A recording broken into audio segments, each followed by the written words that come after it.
Ladies and gentlemen, do you know what is the loudest voice in the world? It is not your teacher, not your boss, not your family.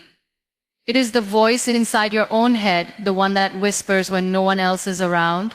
And too often that voice is full of doubt, full of fear, full of reasons why you cannot, why you should not, why you must not try. But today I want you to pause and listen differently. Your self-trust is built, not born. Every small decision shapes your confidence. That is the truth. No one tells us when we are growing up. We are made to believe that some people are just naturally confident, naturally fearless, naturally sure of themselves. But that is a myth. Confidence is not a gift wrapped and handed to you one morning. It is something you create with your own hands, moment by moment, choice by choice, day by day. Think of the first time you learned how to walk. You did not know how. You just tried. You fell. You got up. You tried again. No one told you. You are ready now. You trusted your legs without understanding how they worked. And eventually you walked. That is how self-trust begins. Not by knowing everything, but by being willing to begin without knowing. Each time you make a decision for yourself, no matter how small, you are laying a brick in the foundation of your self-trust. When you speak up in class, even when your voice shakes, when you say no to something that does not feel right, even when people expect a yes, when you try something new, even if you are terrified you will mess it up. These are not random moments. These are training grounds. They teach your mind, I can rely on myself. And slowly your mind starts to believe it. But the opposite is also true. Every time you ignore your gut, every time you abandon your truth to please others, every time you tell yourself, I cannot, your brain makes a mental note. It whispers, maybe I am not enough. That is how self-doubt grows, not in big events, but in these quiet daily choices where we betray ourselves to feel safe. Trusting yourself does not mean you always make the right decision. It means you believe you can handle the consequences of any decision, that you have the strength to adjust, to learn, to grow. It means that even if you fail, you will not abandon yourself. You will not turn against your own heart. You will say, I messed up, but I am still here, still worthy, still trying. The world outside you is always shifting. People will applaud you one moment and forget you the next. Expectations will change. Situations will surprise you. But if you can build a steady trust inside yourself, you will not be thrown off course so easily. You will not depend on other people's approval to move forward. You will know who you are, even when others cannot see it. Self-trust is not loud. It is not about walking into a room and thinking you are better than anyone else. It is walking into a room and not needing to compare yourself at all. It is being okay with growing slowly. It is not rushing your healing. It is not forcing answers. It is being kind to your own pace. It is saying, I do not have it all figured out, but I believe I will. It starts with small things, keeping your word to yourself, showing up for your goals, even when no one is watching, admitting when you are wrong, and choosing to do better, asking for help when you need it. These simple, consistent choices are what build unshakable self-trust. And once that trust takes root, you will notice something change. You will stop shrinking to fit into other people's comfort zones. You will stop overthinking every little step. You will begin to walk with more ease, more truth, more power. Because now, you do not just hope you can, you know you can. And that knowing did not come from magic. It came from you, from your choices, from your courage, from your quiet, everyday effort to believe in yourself a little more than you did yesterday. Doubt is normal, but not your master. Do not hand it the steering wheel. Doubt is not a flaw in your character. It is not a sign that you are weak or broken or not meant to succeed. It is simply a voice that asks questions. What if I fail? What if I am not enough? What if this is not the right time? Everyone hears that voice. Even the people who look like they have it all figured out. Even the ones who are smiling on stage, launching big dreams or inspiring others, they still feel doubt. But they have learned one important thing: feeling doubt does not mean you stop moving. We are trained to see doubt as a red light, as something that tells us to freeze, to back away, to delay. But what if it is just a yellow light? A reminder to slow down, to breathe, to check in with yourself, but not to quit. Doubt is not the enemy. It is just part of being human. The danger comes when you let that doubt become the driver, when you give it the map, the keys, and the right to decide where you are going. That is when your dreams start to shrink. That is when your passion gets quieter. That is when your potential stays locked away, untouched, because the voice of fear sounds more convincing than the voice of hope. Doubt will always give you reasons to wait. It will tell you that now is not the right time, that you need more skills, more support, more confidence. It will remind you of every mistake you have ever made and convince you those mistakes define your worth. But here is the truth. Doubt has no real power unless you believe everything it says. It cannot hold you back unless you hold its hand. The people who rise, who grow, who do extraordinary things, they do not wait for doubt to disappear. They move with it. They say, yes, I am scared. Yes, I am uncertain. But I will try anyway. That is courage. Not the absence of doubt, but the decision to act in spite of it. You do not need to feel 100% sure to begin. Most of the time, that feeling never comes. The clarity you are waiting for, it often comes after you start, not before. You gain strength by walking through the unknown, not by standing still and thinking about it forever. So when that voice shows up, the one that says, you cannot, you should not, you are not ready, listen, but do not obey. Ask it, why not me? Ask it, what if I am ready? Challenge it with truth, with evidence of all the times you were unsure and still made it through. Doubt thrives in silence. When you do not speak back, it grows. But when you respond with boldness, with faith, with small steps forward, it loses its grip. It helps to treat your doubt like a passenger. It can come along for the ride, but it does not get to choose the destination. It does not get to touch the wheel. It does not get to tell you where to go or who you are. You are in charge. You get to decide how far you will go, how high you will reach, and how fully you will live. Doubt can ride in the back seat, but you are the one driving. Let yourself feel afraid. Let yourself be unsure, but also let yourself begin. Let yourself grow.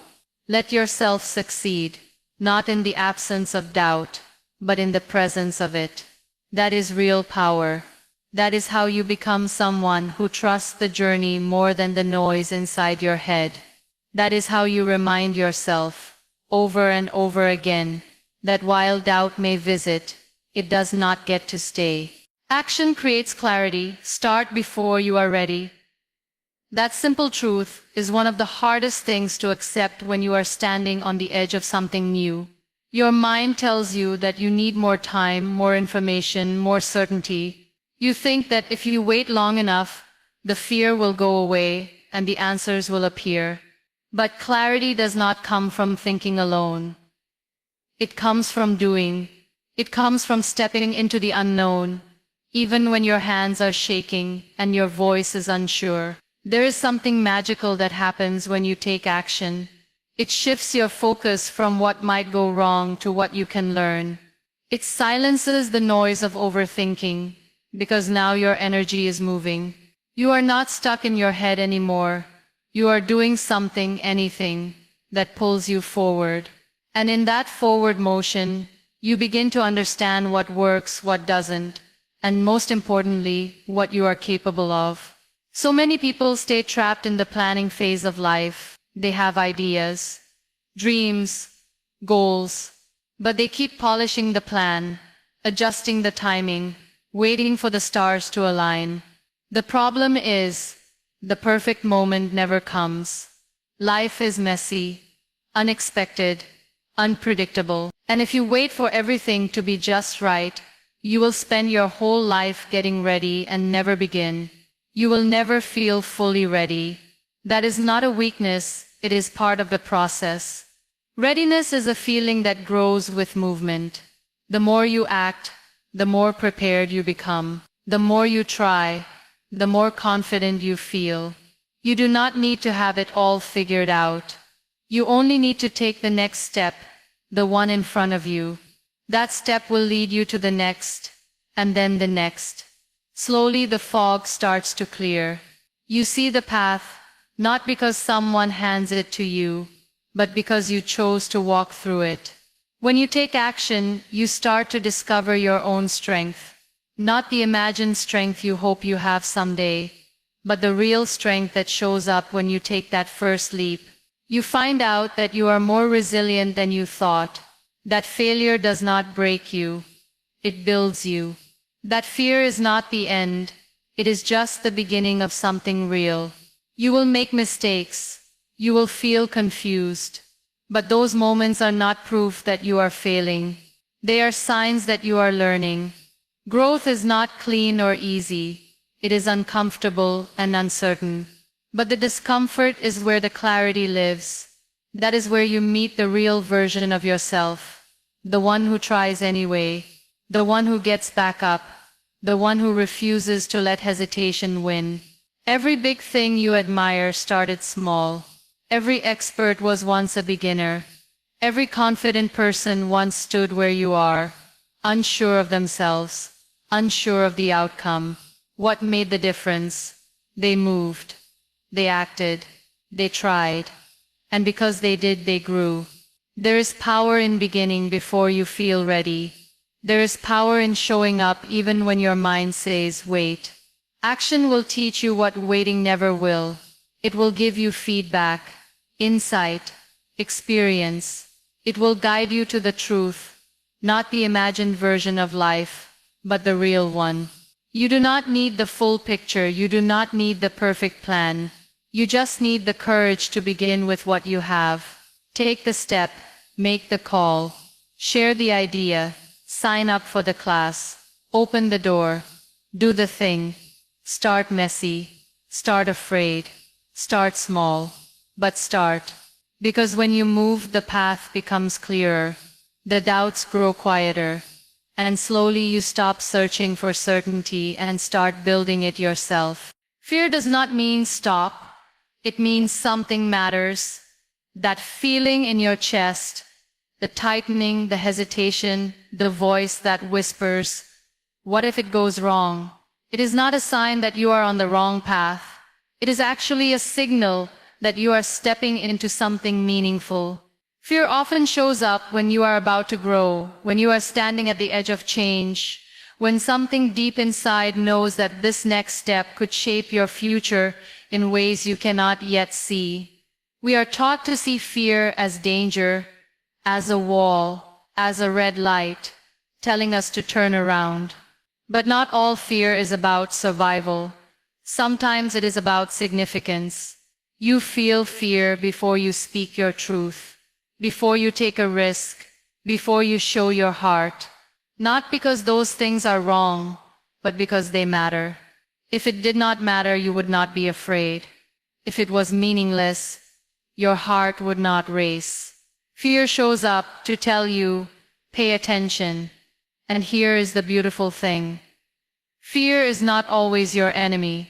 It can be your teacher. It can reveal where you care deeply, where your values are, where your soul is asking you to show up. Instead of running from it, what if you got curious? What if you said, "Why is this scaring me?"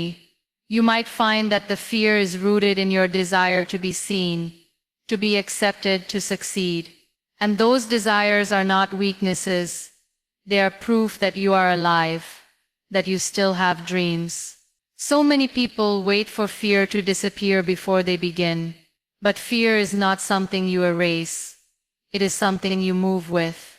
You learn how to carry it without letting it drive. You learn how to breathe through it, how to keep going, even when your hands are trembling. Because every time you do that, fear loses a little power. It stops being the monster in the dark and becomes just another feeling, one you can manage, one you can understand. And the more you practice this, the stronger you become. Not because fear goes away, but because you stop letting it decide for you. You start saying, "Yes, I am afraid, but I am also excited. Yes, I feel nervous, but I am still going." That is courage. Not the absence of fear, but the willingness to keep walking anyway. Think about it. Everything meaningful you have done in your life probably had fear attached to it. First day at school, first interview, first time you opened up to someone. You were scared, but you did it. And you did not just survive. You grew. You gained something. That is the pattern. That is the message fear carries. On the other side of this, there is something important. Do not turn back. When you feel fear, it does not mean you are weak. It means you are human. It means you are feeling. It means you care. And caring is not a flaw. It is a strength. It means your heart is involved, that your soul is invested, that your choices are coming from something real.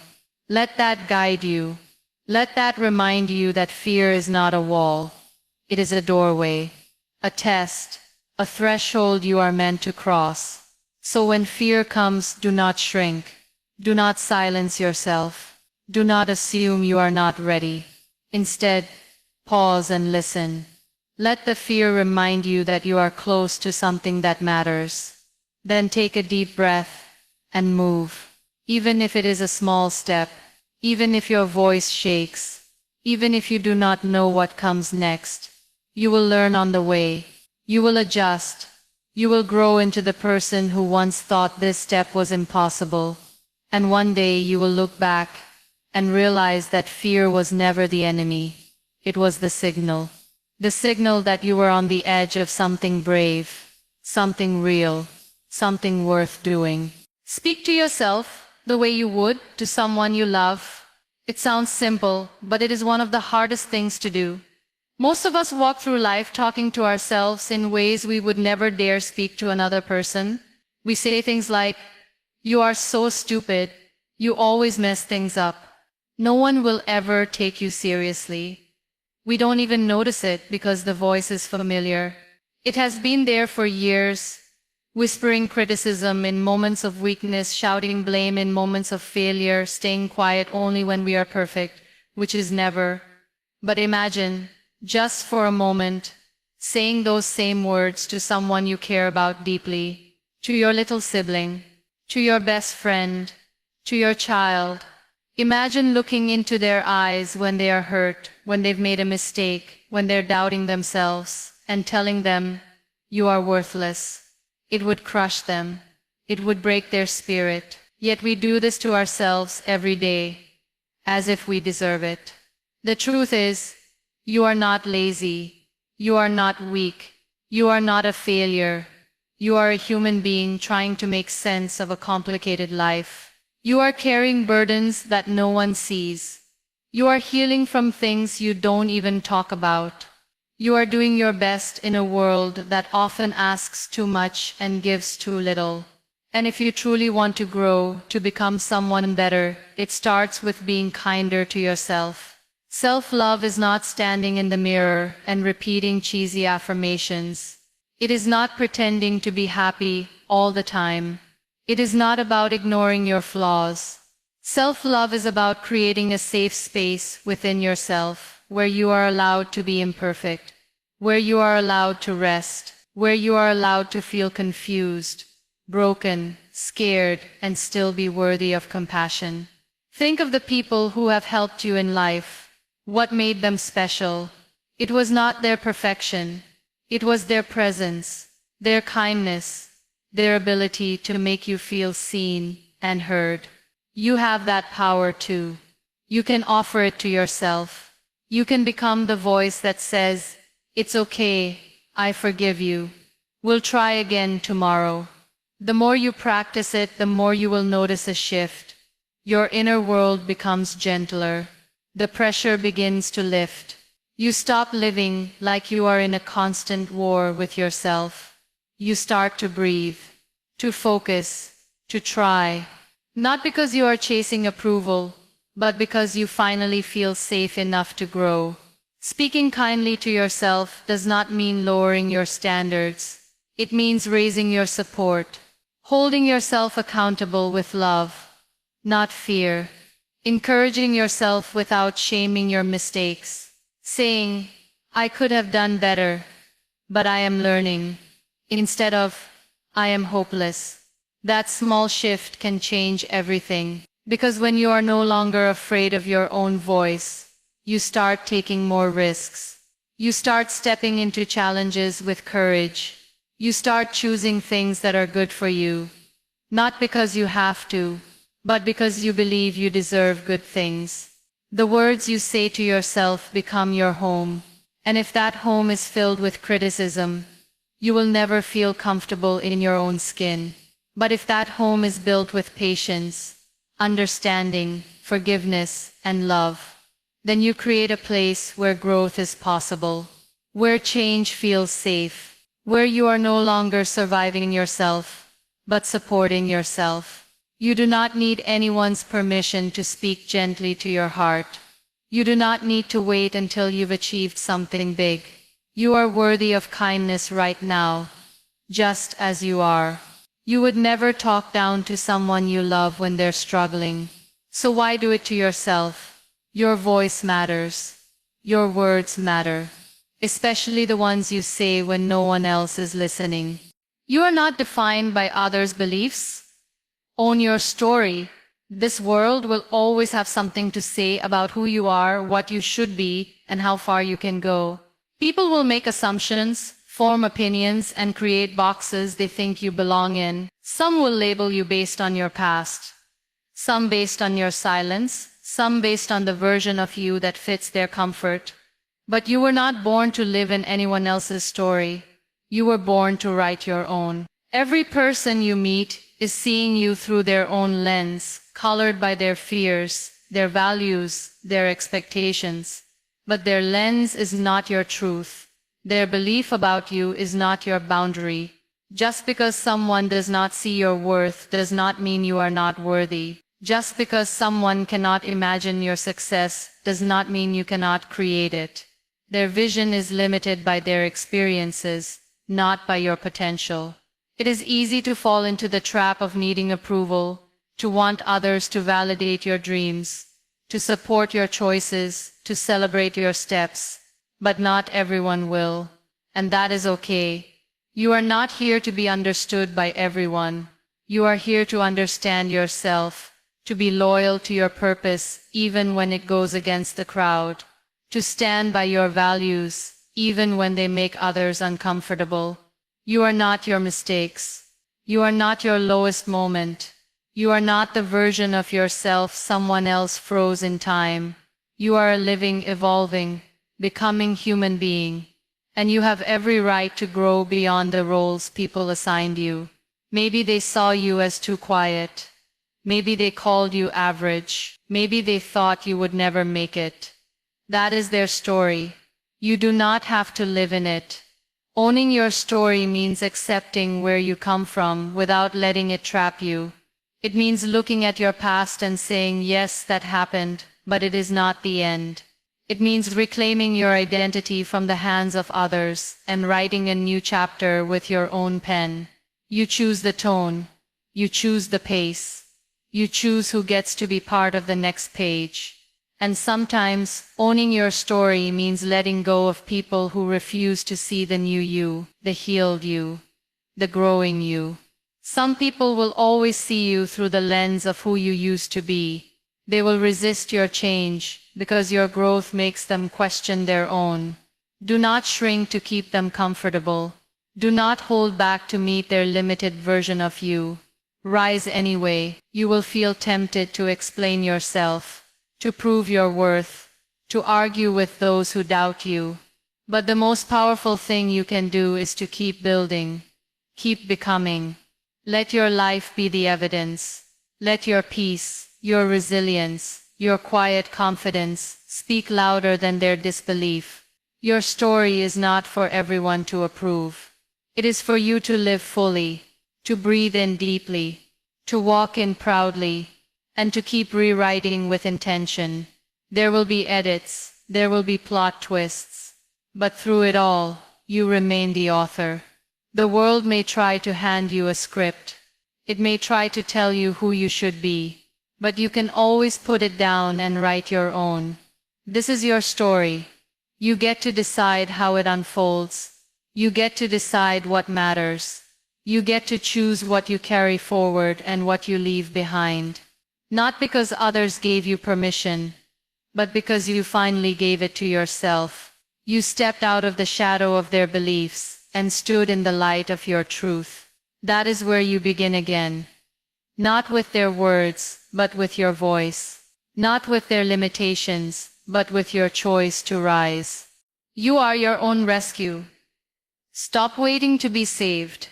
This is the truth that stings at first, but heals later. We grow up hoping someone will see our pain and pull us out of it. We imagine a friend, a teacher, a partner, a mentor, anyone who will say the right words, open the right door, or change everything for us. But the longer you wait for that rescue, the more you realize that no one is coming with a magic solution.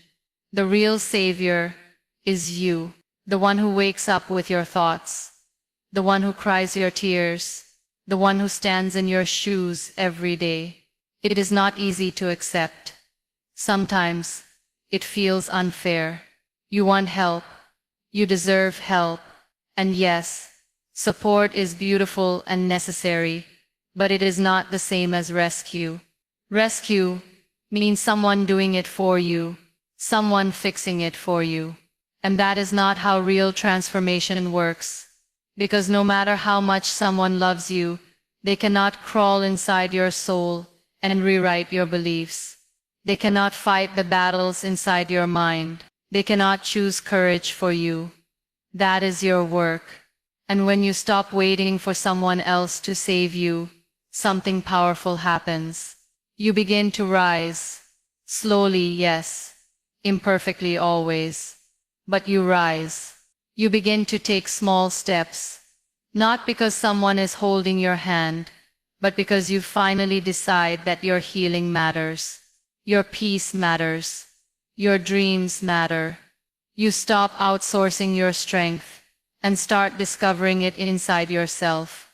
Being your own rescue does not mean you never ask for help.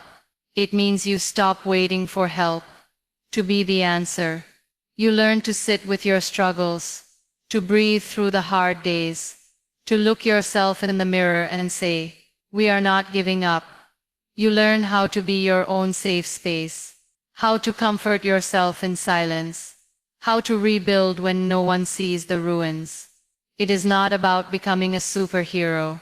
It is about becoming responsible, not for what happened to you, but for what happens next. You cannot always choose your pain, but you can choose your response. You can choose to stay down, or you can choose to rise, one moment at a time. Sometimes, that choice looks like getting out of bed when your heart is heavy. Sometimes, it looks like saying no when your boundaries are being crossed.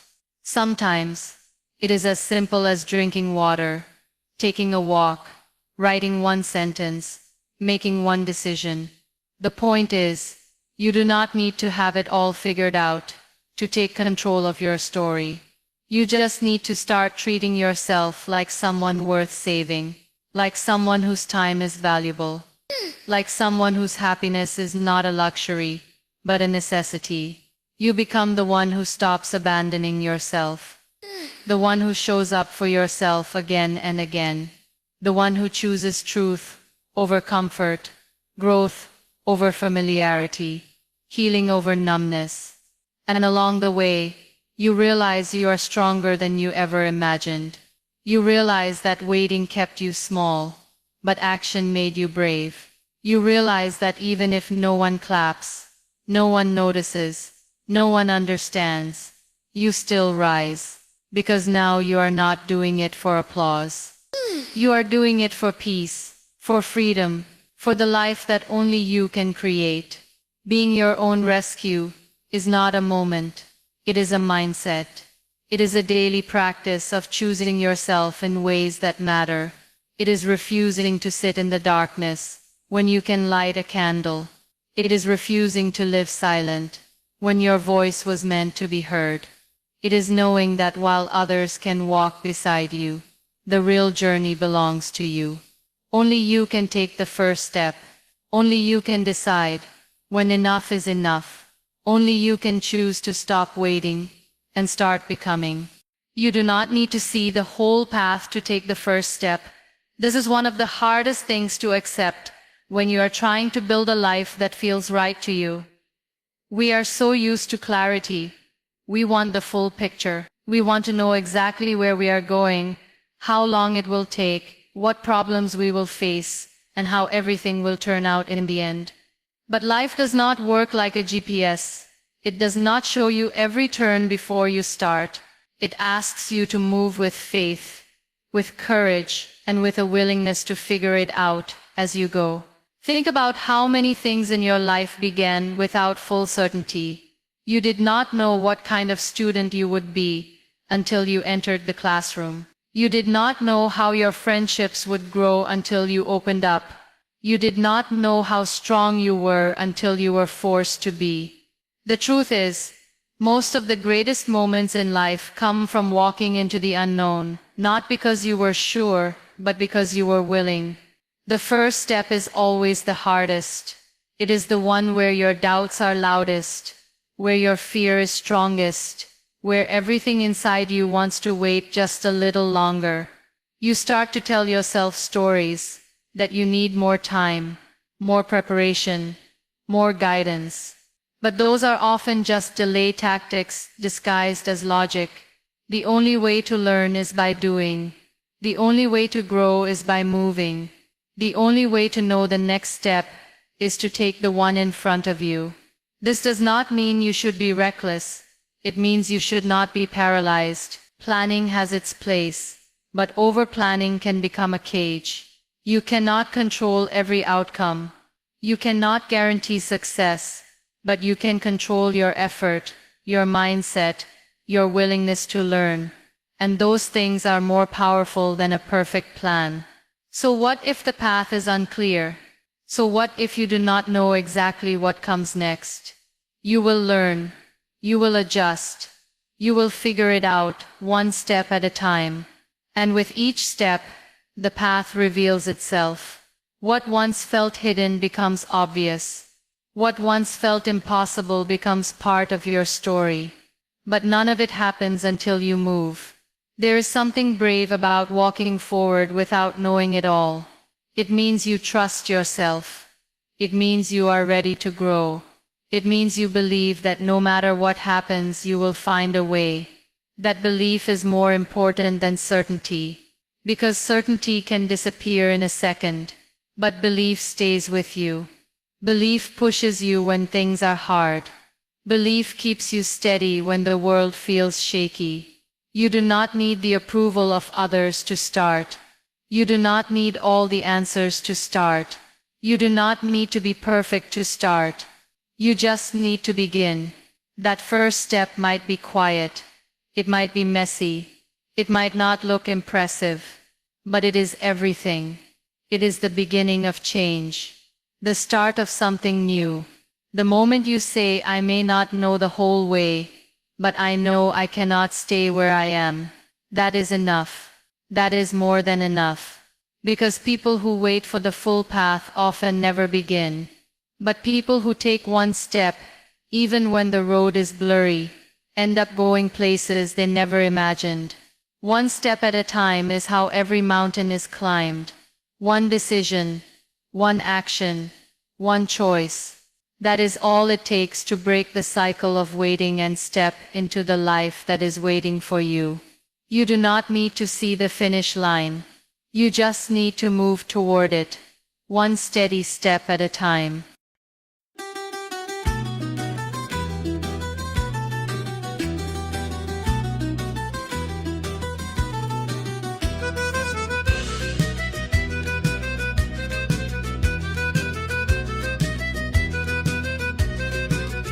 Sotto la luna cammino piano, con le scarpe vecchie di papà, strada parra, lo cori canta, e ti penso mentre va. Sotto la luna cammino piano, con le scarpe vecchie di papà, strada parra, lo cori canta, e ti penso mentre va. A nonna spanna i panni fuori, culo soli che struscia l'aria, o pane caldo sopra la pietra e l'odore di casa mia.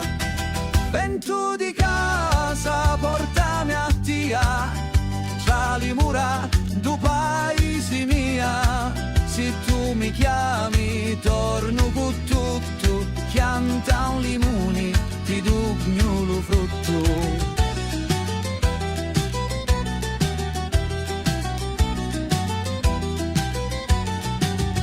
Una fontana cantante chiazza i picciri di corrono fuori, e una canzone antica ballamo con l'organetto che suona ancora. Una fontana cantante chiazza i picciri di corrono fuori, e una canzone antica ballamo con l'organetto che suona ancora.